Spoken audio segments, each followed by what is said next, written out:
block was what we call our crash. So it was, off the edge. We had Tommy coming. Tommy Hill came off to block it from the outside from the field, and Quentin was in what we call our scoop and score position. So he wasn't trying to block the kick. He was just trying to put himself in position that if the kick gets blocked, when the kick gets blocked, and keep telling him we're going to eventually get one. You're there to. We call him the scoop and score guy. In the playbook, it says scoop and score, but every once in a while you get the benefit of having it pop right to you. So we got good penetration by the inside guys. They muffed their operation a little bit, so the kick was a little bit low, but Elijah Judy got through. Ty Robinson got good push there, so they pushed the line of scrimmage back, which is what we're trying to do. And Elijah got it and knocked it right to right to Q. Q made a really nice play on the ball. Because obviously the ball came up in the air, you want to say it came right to him, but it kind of didn't. He kind of made an over-the-shoulder catch, which, and as you guys know, if that ball hits the ground, we're probably getting tackled. But so he had it and it came over the shoulder, made a nice over-the-shoulder catch, and then had a clear path. And then obviously Tommy was coming off the other side to block it, so Tommy could run interference for him coming down that way. But it was well executed, and it was obviously a fun play to be part of. And it seems like in every game this year, there's been one or two special teams plays where there's been a lot of chaos, ball on the ground or something like that. What's been the key, you think, to have start getting more of those plays to go your direction than the opposite? Well, some of it actually is luck. Having there was one on the ground against Northern Illinois, a punt, and I didn't have the proper block. You have enough guys blocking it. We were in a holdup, so you got to get the right call and have enough pressure. So we always try to have a combination of pressure, that we can put on these guys, and then have some guys holding up. So the job description of it, so part of it's luck, but also I think the players, as they get to understand the scheme better and understand where they got to be, everyone's got a role. It has to be in a position. Like I can tell you that early in the season, whether it was Q or one or other corners, we weren't in scoop and score position. Like in that scoop and score position is literally in a square football position at the level of the holder, with bend in your waist. And if you watch him on the film, he's literally like this, in a perfect position. So, we grow into making sure we have all the guys in the right position. And then the really key is when they start coaching each other to get in that position, then, you're really making some strides where it's not just us coaching it and getting that done. But there's a little bit of luck involved. There's a lot of execution. On special teams, there's 11 moving parts on any one play. And, like a blocked field goal is a game of inches. And there's a lot of things like being on the punter when that ball hits the ground is important. Like we had the one bounce to us against Illinois when the kickoff hit the ground and Grant was right there. It was right to Grant. So there's a little bit of luck involved with it, but Grant completely executed his assignment, which was he was cutting off of a twist off of another block, and he ended up right in the right position to make the play. So hopefully more of those bounce our way than not. Was the 55-yarder by Albano important for his confidence, or was he already confident? He's confident. I mean, the moment's not too big for him, and I think the one last week, Northwestern, the 47-yarder to come in and hit that one, I think led to the 55. So when Coach turns to me, we start off the day with a marker for like kind of where the success rate is on those kicks, and we put it there. But it's not really a distance issue. It's just a consistency issue. So we just got to, like any freshman player at any position, you got to develop a consistency in the routine and making sure that the balls are going down the middle enough times. But he has the leg range. We had a little bit of wind going that way. So I can't remember. I think the goal that way was like 30 or whatever, the 30-yard line. But Matt looked at me and I said, "Yeah, you give him a shot," because we had a good favorable wind and he was amped up. A lot of talk about how injuries affected the offense. How some of those injuries affected special teams and who's getting some opportunities because of it? Trickle down. It's trickle down effect. So yeah, we've played a lot of guys on special teams. I mean, Malachi's out there doing a lot of things on offense, but he stepped in and took a couple reps on punt return.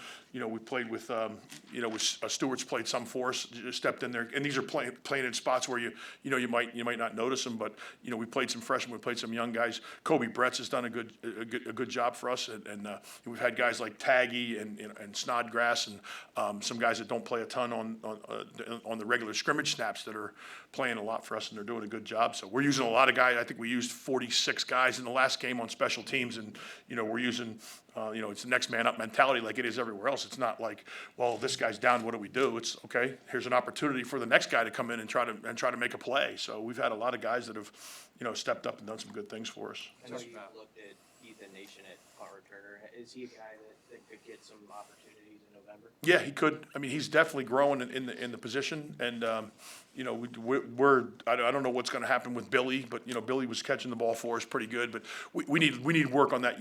We need work on that unit across the board. Like that's not like, well, we had a tough game last game. That's kind of something that we've been trying to work on and get better. And to be honest with you, like. I like some of the things that we're doing on special teams. I don't like where we are on punt return, and we've got to keep looking at things. But Ethan is a dynamic athlete that can do it. Alex had trouble with the wind a little bit, and just judging if you have never caught a punt before, it's hard enough, and you get so many looks off of a live leg during the week, and he's not the starter. So I'm giving a lot of reps to Billy. Now Alex is transitioning to try to get some reps, and the practice field and the indoors and the jugs, and there's different situations. It's not easy, and that wind, the wind is a certain. It blows a certain way on the field, and then when you get above the goalpost, it's a whole different ball game. So the ball goes up and it kind of kicks around a little bit and comes down. So there's a certain art to that. So we got to. That's part of it. But there's times early in the year where Billy has had an opportunity to catch the ball, and we just haven't blocked for him. And it's been a couple of different guys that haven't got it done. We've moved some personnel around, so that's a work in progress for us on that punt return team to just keep making strides with. Everything that we're doing. We look at everything that we're doing every week on every unit, but that one's we're still working on that one. Talked about Quentin being in the right spot on that scoop and score position. He was also in the right spot when Alex put one on the ground in punt return. I know it kind of squirted out to him, but is that something that, how do you coach being in position to help cover up for mistakes? He had the kickoff return to start the game where the ball was loose, and then also a punt return. So what can you do to coach your players so you have a better chance to recover those? Two completely different situations. So in the one where Quentin made a play on that ball, on that punt, that was a phenomenal heads up play because we were in a poison situation.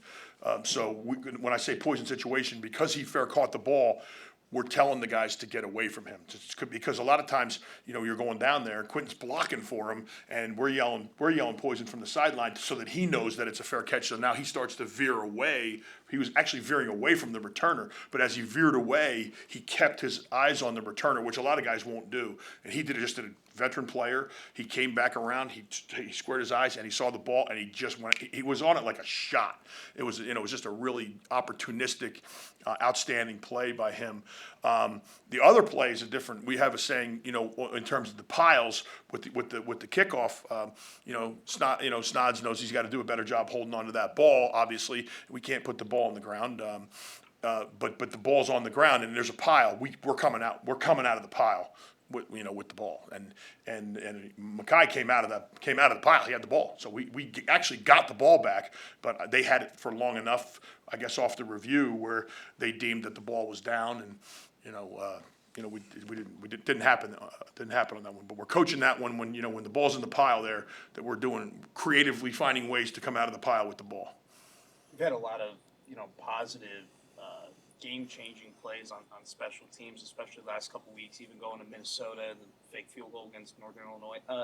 Is that a prototypical thing for units that you've coached in the past to have just so many positive plays that really just flip games? I'm looking more at the other ones, so I'm looking at the ones that I'm trying to fix the ones that are negative. So I don't spend a lot of time thinking about it that way. I just try to put the team and the kids, the players, in the best position to try to get the ball back. And that's the one. If we don't get the ball back and we give up one on the kickoff return, like it was like a trade for me. Like that's how I felt after the game. I'm like, great, we got one, but we gave one away. That's not the world that we want to live in on the special teams. We want to make the plays that are gonna change the game without making the ones that hurt us. So I'm looking more at those. But yeah, I mean, we're not trying to return a punt for a touchdown, by design, or block a punt. But we just have a series of jobs that you have to do in order to get the ball secured and get it going in the right direction. Our first goal returning a punt is to catch the ball and get a first down. That's 10 yards. If we can do that, that's a win. We haven't done that all year. We haven't done it once. So that's not good. So that's what I'm looking at that to work on it. I'm not spending a lot of time saying, hey, we scored a touchdown, but it is from the kid standpoint, it's awesome when the work that they put in leads to a play like that. And you can look at that play and be like, guys, this is what happens when you get in the scoop and score position, when you penetrate the line of scrimmage, when you get your hands up in the proper fashion. It's really good technique, and we've been working on it. And here's the thing about, when you block kicks, you got to go 100 miles an hour, like 50 times just to block one kick. So now, once you get it, there's the belief that you can get it every time. So in my history, blocks are kind of contagious because there's a little bit of a belief there. And our kids play really hard, but there's something about it once you start blocking it. And the other thing, hopefully, on the punt side of it is once you start blocking punts, that opens up opportunities to return. So this is a long race. There's a long way to go, and every week is a different challenge. But we're celebrating the big plays, but we got to fix some things that are broken on our units as well. Has Buschini done anything this year to get more consistent? Like, have you seen more consistency from him as the season's gone on? Yeah, he's been great.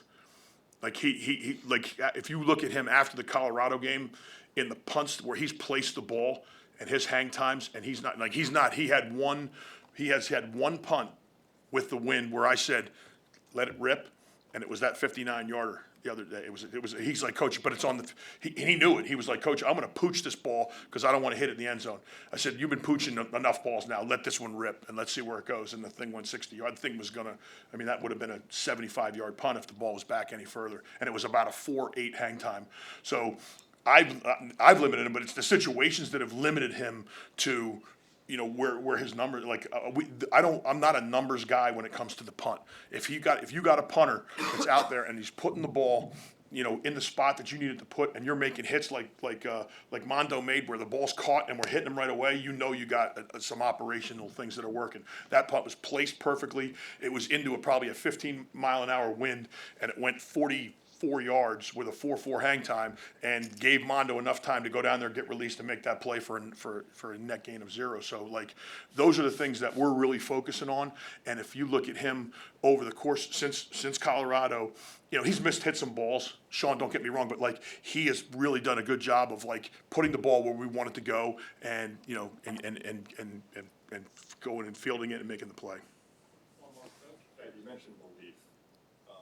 Not just with special teams, but with this team as a whole. How have you seen that kind of buy-in and belief grow among this group as the weeks have gone by? It's going that way. There's definitely guys. The guys are starting to coach themselves and coach each other, and get that done. So you can see it when it happens, when it's like kind of you're saying it, and then the guys start to say it, and then the older players start to coach the young players are coaching the other players, and it starts to work that way. It's working. So there's more belief. There's more coaching. There's more encouragement. There's more culture going on from rep to rep. So it's getting better. Thank you, guys.